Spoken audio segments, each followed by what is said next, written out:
И одговорите на Венко Филипче и од тоа како ја поставуваат кампањата и како сакаат него да го постават или да го портретираат према граѓаните, јас сум сигурен дека некој во таа партија него сериозно го мести. Истиот тој кој што му беше министер за здравство во владата на Заев, истиот оној кој што не убедуваше дека здравството ќе биде бесплатно само ако го промениме името,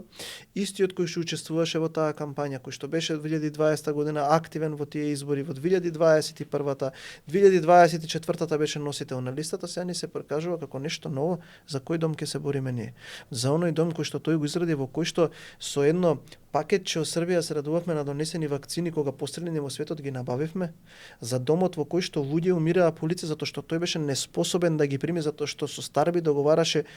провизии на тендерите за вакцини. За тој дом ли ние да зборуваме? За домот во кој што се обиде да испокраде пола милиарда евра за да изгради некаков непостоечки клинички центар за кој што ни една шајка не закова, ниту ни една болница, еден прозор не смени. За тој дом ли да се бориме? Така да